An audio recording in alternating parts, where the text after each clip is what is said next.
Class 8 के students ध्यान देंगे। आज इतिहास अध्याय 1 के संबंध में आपको बताने जा रहा हूँ। तो इतिहास जैसा कि आप जानते हैं, हिस्ट्री में हम लोगों को किस चीज़ के बारे में जानकारी होता है, यानी बीती हुई जो बातें रहती है या कहानियाँ रहती है, उसके बारे में हम लोग इतिहास में जानकारी प्राप्त करते हैं। तो सबसे पहले हम लोग यह जानेंगे कि यह चैप्टर 1 अध्याय 1 जो है, इसका शीर्षक है, हेडिंग है कैसे, कब और कहाँ। कैसे, कब और कहाँ। कैसे का अर्थ है कि कौन सी घटना कब हुआ, कैसे हुआ। जैसे ब्रिटिश शासन काल के पूर्व या ब्रिटिश शासन काल में लोगों का जीवन किस प्रकार से व्यतीत होता था,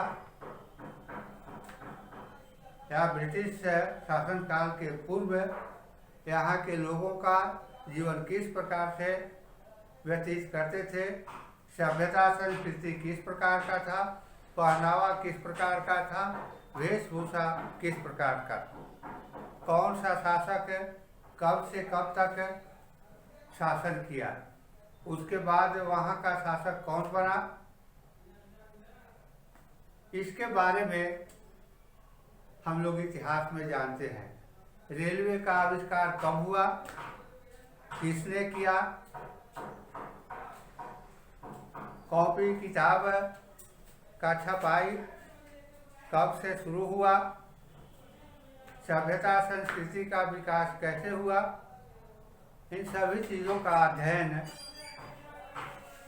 हम लोग इतिहास में, यानी बीती जो एक लिखित रूप में पुस्तक में रहता है और उसको पढ़ करके हम लोग जानते हैं कि इसके पूर्व के लोगों का जीवन इस प्रकार का व्यतीत होता था। अगर यह लिखित रूप से नहीं रहे तो हम अपने पूर्वजों को, एंसेस्टर के जीवन को, यानी किस प्रकार से जीवन व्यतीत करते थे, किस प्रकार उनका वेशभूषा था, कैसे मकान में रहते थे, उस समय की कला क्या था और संस्कृति किस प्रकार था, किस प्रकार के मकान में वे लोग रहते थे, ये सारी बातें जो हैं हम लोग इतिहास में अध्ययन करते हैं, पढ़ते हैं, जानकारी प्राप्त करते हैं। तो रेलवे लाइन का आविष्कार कब हुआ और किसने किया, कलम का आविष्कार कैसे हुआ, किसने किया, इन सारी बीती हुई बातों का अध्ययन हम लोग इतिहास में करते हैं। आज जो समय व्यतीत हो रहा है, आने वाले कुछ वर्षों के बाद यह लिखित रूप में जो कर दिया जाएगा, क्योंकि मानव का जीवन जो है वो क्षणभंगुर है, इतने लंबे आयु तक लोग जीवित नहीं रह पाते हैं। अगर यह लिखित रूप में नहीं रहेगा तो लोग उसके बारे में जानकारी प्राप्त नहीं कर पाएंगे। तो इसलिए इतिहास से पढ़ करके हम लोग राजा महाराजाओं के जीवन, उस शासन काल में उनका शासन किस प्रकार था, वे कब बने थे, उनका शादी कब हुआ था, उनका मृत्यु कब हुआ था, उनकी पत्नी कौन थी और उनके कितने संतान थे, ये सारे जो हैं वो लिखित रूप से रहता है। और इसके बारे में हम लोग अध्ययन जो है इतिहास में करते हैं। और वे शासक राजा जो थे, वे कितने वर्षों तक शासन किए, उनके साम्राज्य कितना, कब से कब कौन सा युद्ध हुआ, किस राजा ने किसके साथ युद्ध किया, इन सारी चीज़ों का अध्ययन हम इतिहास में माध्यम से जानकारी प्राप्त होता है। यानी बीती हुई बातों को हम लोग इतिहास में पढ़ते हैं, जानकारी प्राप्त करते हैं। भारत में इतिहास का विकास रॉबर्ट क्लाइव ने रेनेल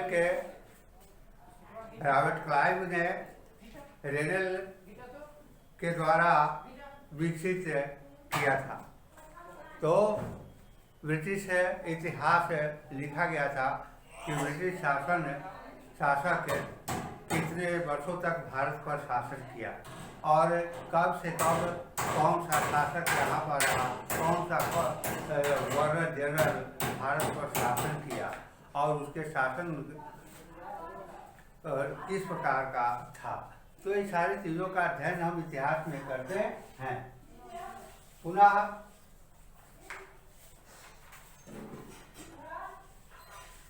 इतिहास में तारीखों का भी काफ़ी महत्व होता है।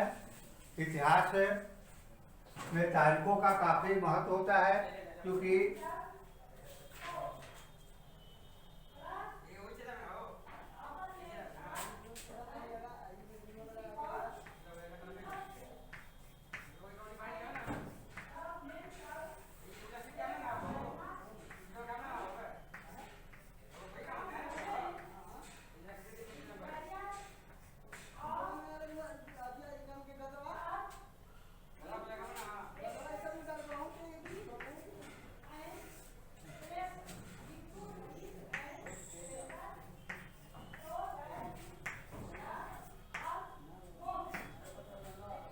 तारीखें कितने महत्वपूर्ण होते हैं।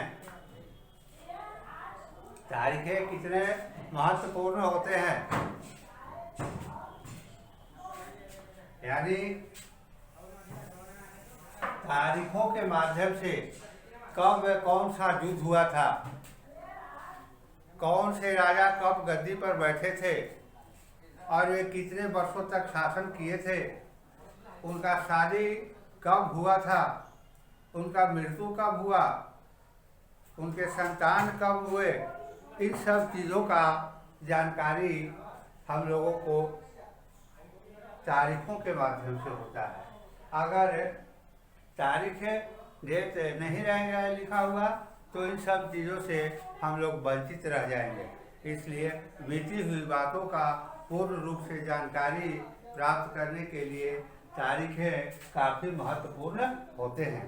तारीखों के बिना हम लोग अपूर्ण जानकारी, यानी अमुक राजा थे, कौन राजा थे, अगर डेट तारीख नहीं रहेगा तो उसके संबंध में बताना जो है वह बता नहीं पाएंगे। यह संदेहात्मक हो रह जाएगा, यह कन्फ्यूजन बना हुआ रह जाएगा।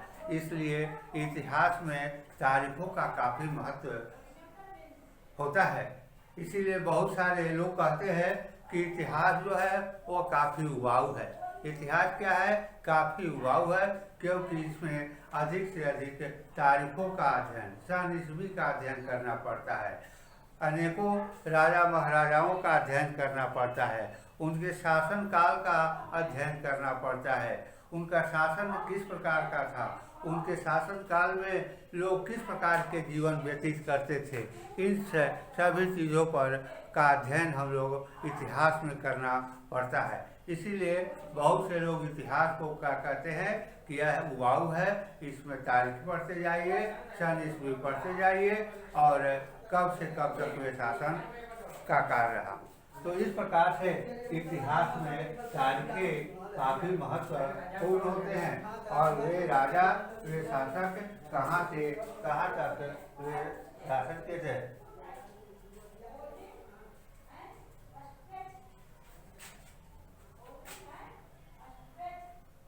अब रावट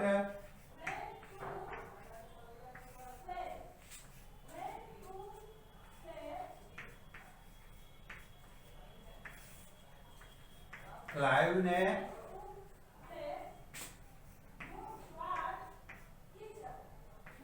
रेनेल को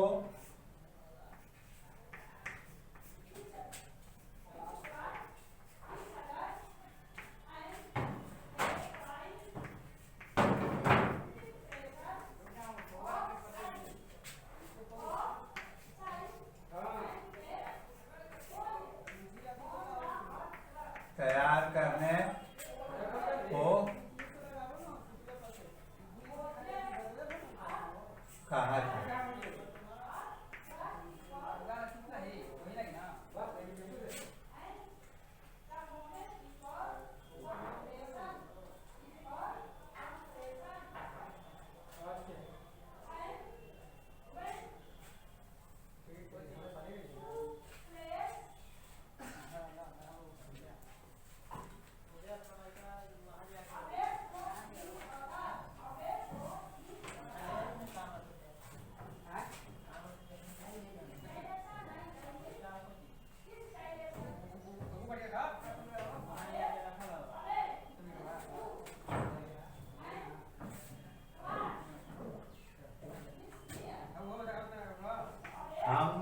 अवधियाँ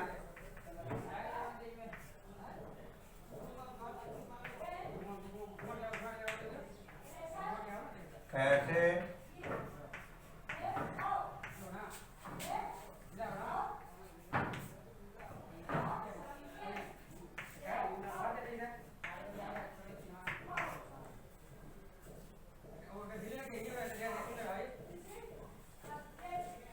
हम अवधियाँ कैसे तय करते हैं। 1817 में स्कॉटलैंड के दार्शनिक 1817 में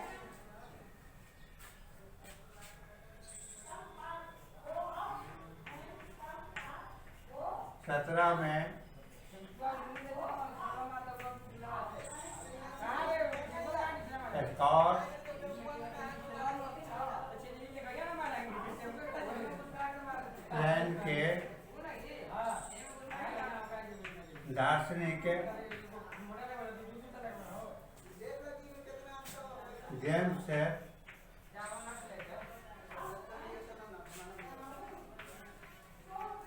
मिल ने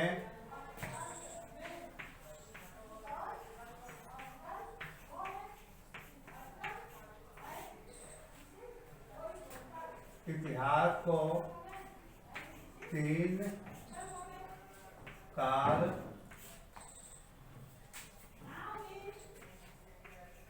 खंडों में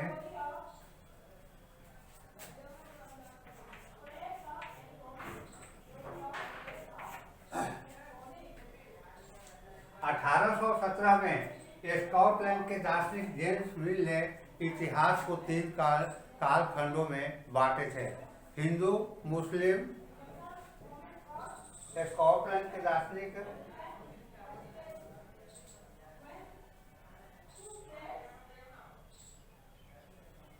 तीन कालखंडों में बांटे थे। हिंदू मुस्लिम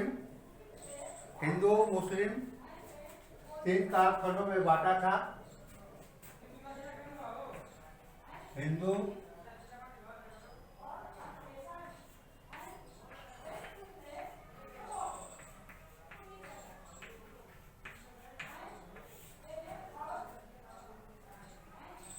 मुस्लिम और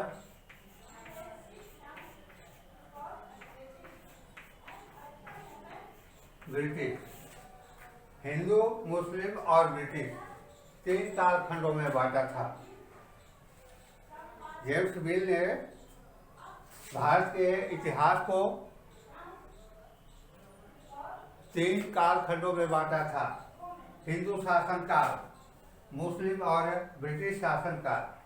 यानी इसको 3 कालखंडों में बांटने का अर्थ है कि उस समय भारत पर शासन हिंदू शासकों का चलता था।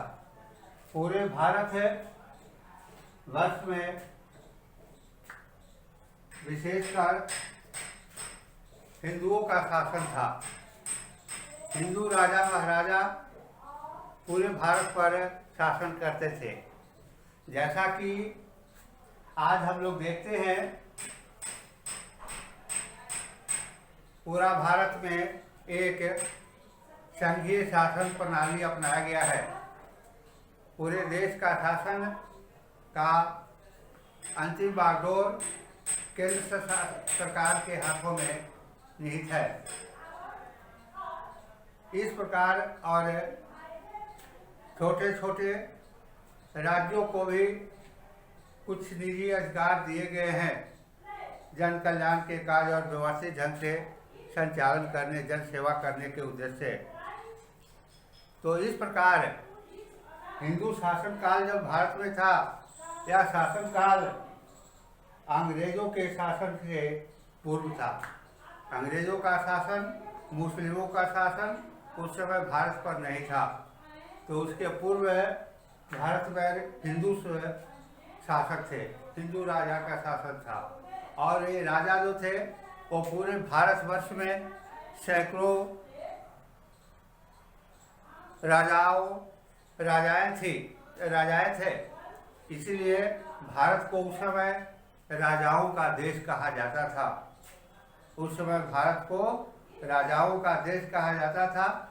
किसी एक राजा के हाथ में संपूर्ण देश के शासन का बागडोर नहीं था। जैसा कि आज केंद्र सरकार के पास संपूर्ण देश के शासन का बागडोर है, उस समय किसी एक राजा के पास नहीं था। सैकड़ों राजा यहाँ के शासक थे। जैसा कि देखते हैं हम लोग कि जगदीशपुर आरा के वीर कुंवर सिंह थे, हथुआ के हथुआ महाराज, टेकारी महाराज, इस तरह से एक क्षेत्रीय शासक थे उस समय। हिंदू शासन काल के समय या अंग्रेजी शासन के पूर्व ये लोग यहाँ के राजा थे और अपने क्षेत्र का ये लोग निगरानी करते थे, देखभाल करने का पूरा जिम्मेवारी था। तो इस तरह से अब ये हिंदू शासक जो थे, ये राजा महाराजा लोग जो थे, तो ये आपस में प्रेम भाव नहीं था, भाईचारे का संबंध इन लोगों के पास नहीं था। ये लोग हमेशा आपस में ईर्ष्या देश का भाव बढ़ा हुआ रहता था और इसके कारण एक दूसरे से जेलस करते रहते थे और आपस में ये लोग लड़ते झगड़ते रहते थे। इससे कमज़ोर ये लोग हो जाते थे और इनके कमजोरी का लाभ उठा करके इन हिंदू शासकों को हटा करके और पुनः जो है मुस्लिम शासक भारत पर आया। विदेशी मुस्लिम शासक जैसे बाबर का नाम सुनते होंगे, बाबर या इसी प्रकार के अन्य मुस्लिम शासक भारत में आया और हिंदू शासक के जो आपस में जो प्रेम भाव नहीं था, ईर्ष्या द्वेष बना हुआ रहता था और इसके कारण ये लोग कमज़ोर हो जाते थे और दूसरे शासकों को राजा को गद्दी से हटाने में सहयोग करते थे और इस तरह से हिंदू शासकों के बाद भारत में मुस्लिम का शासन आया। हिंदू शासन काल के बाद भारत में मुस्लिम शासन आया। इसलिए ब्रिटिश या स्कॉटलैंड के दार्शनिक जेम्स मिल ने इसे 3 कालखंडों में इसी आधार पर बांटा है। सन ईस्वी के आधार पर हिंदू शासक का शासन भारत में कब से कब तक रहा, मुस्लिम शासकों का शासन भारत में कब से कब रहा और इस तरह से उन्होंने हिंदू मुस्लिम तथा और ब्रिटिश मुस्लिम शासन, तो मुस्लिम आया और पुनः यहाँ पर काफ़ी लंबा समय तक भारत में शासन किया। पुनः उसके बाद ब्रिटिश शासक भारत में आया और भारत में शासन करता रहा। कितना हुआ था? 19। अच्छा, 3 मिनट का। तो इस तरह से मुस्लिम शासक भारत में शासन किया, यानी एक लंबा समय तक हिंदू शासकों के हटा करके और भारत में मुस्लिम शासक शासन करता रहा। तो मुस्लिम शासक भारत में का नक्शा ही बदलना शुरू कर दिया। ये लोग लुटेरा थे, ये लोग शासन करने के उद्देश्य से नहीं, भारत को लूटने के उद्देश्य से आए थे, भारत का नक्शा बदलने के उद्देश्य से आए थे। भारत का जो अपना इतिहास था, भारत का जो अपनी भाषा थी, उसको बदलने के लिए और ये अस्थायी रूप से भारत में शासन करने के लिए ये लोग आए थे। तो इस तरह से मुस्लिम शासन काल जो है वो लंबा समय तक मुस्लिम शासक भारत में था।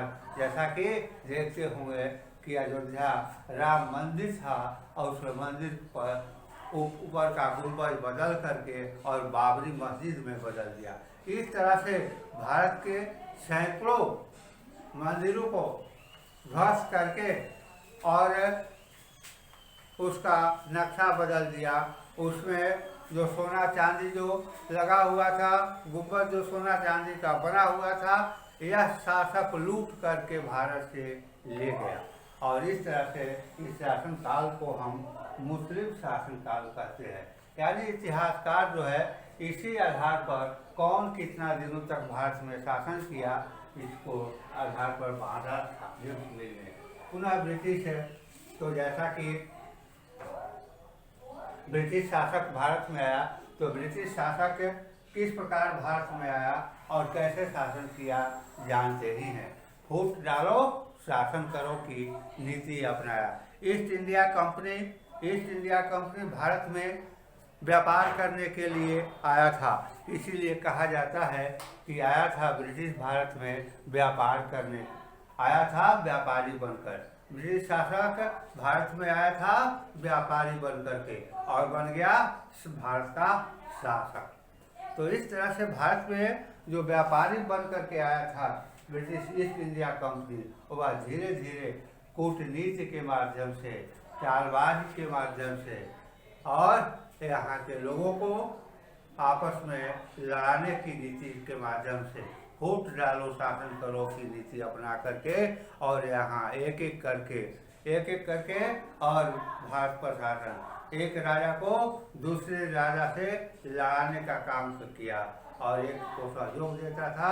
और इस तरह से दोनों राजा आपस में लड़ते लड़ते कमजोर हो जाते थे, पुनः एक पर शासन करता था, फिर दूसरे पर भी वह अपने अधिकार में कब्जे में ले लेता था। इस तरह धीरे धीरे वह भारत के ईस्ट इंडिया कंपनी ब्रिटिश जो था, वह भारत के विशाल भूभाग पर वह अपना शासन स्थापित कर दिया।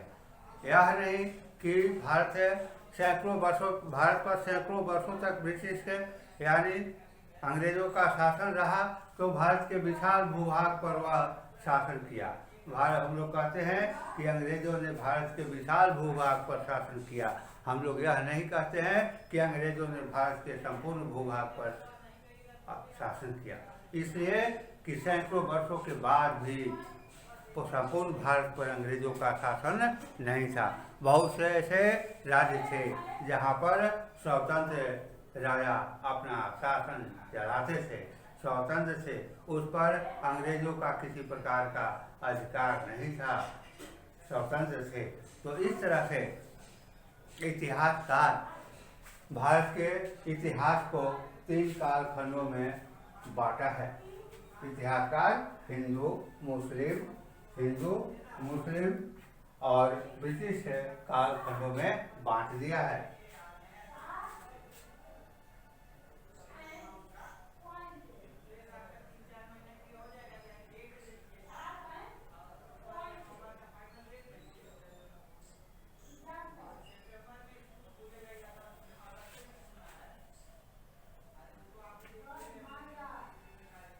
तो इन 3 कालखंडों के बारे में आज भी हम लोग इतिहास में आगे जाने पर इसको हम लोग विस्तार से पढ़ेंगे और जानेंगे। तो हिंदू शासन काल को हिंदू का शासन काल कहा जाता है, इस पूरा मुस्लिम शासन काल कहा जाता है और पुनः इसको ब्रिटिश शासन काल कहा जाता है। तो इतिहास में इन तीनों शासन कालों का हम लोग तुलनात्मक ढंग से अध्ययन करते हैं कि हिंदू शासन काल कब से कब तक भारत में रहा और उस समय यहाँ के राजा लोग किस प्रकार से शासन करते थे, यहाँ के लोगों का जीवन किस प्रकार से व्यतीत होता था और यहाँ कृषि कार्य का किस प्रकार का विकसित था, यहाँ का सभ्यता संस्कृति किस प्रकार का विकसित था, बोलचाल का भाषा किस प्रकार का था और पहनावा किस प्रकार का था और यातायात का साधन किस प्रकार। युद्ध करते थे तो युद्ध के लिए उस समय अस्त्र शस्त्र या अपनी सुरक्षा करने के लिए, बचाव करने के लिए किस प्रकार के रखते थे। इस प्रकार से हम हिंदू शासन काल में इतिहास के माध्यम से पढ़कर अध्ययन करते हैं। पुनः मुस्लिम शासक कब आया और सबसे पहले कौन आया, उसके बाद दूसरा कब आया, सन तारीख हम लोग याद करते हैं और इसके बाद कौन, उसके बाद, और इस समय से मुस्लिम शासन काल में सभ्यता और संस्कृति में कौन सा परिवर्तन लाया गया, कौन सा नियम कानून बनाया गया, लोगों पर कौन सा जबरन कानून थोपा गया, इस पर शासनकाल में हम लोग पढ़ते हैं। पुनः ब्रिटिश शासनकाल जब आता है तो अंग्रेजों के शासनकाल आने के बाद अंग्रेज भारत में किस प्रकार से लंबा समय तक शासन किया और उसका नियम कानून किस प्रकार का था और यहाँ के लोगों का जीवन किस प्रकार से व्यतीत होता था और उसका नियम कानून जो था जनहित में था या ब्रिटिश अधिकारियों के पक्ष में या ब्रिटिश शासकों के पक्ष में कानून था। तो इन सब चीज़ों का अध्ययन हम इतिहास में पढ़ते हैं। अब आज इसमें इतना ही रहेगा। पुनः आप अपने घर पर बुक को पढ़ना है और ऊपर जो लिखा हुआ है इसको याद कर लेना है और याद कर लेना है। 26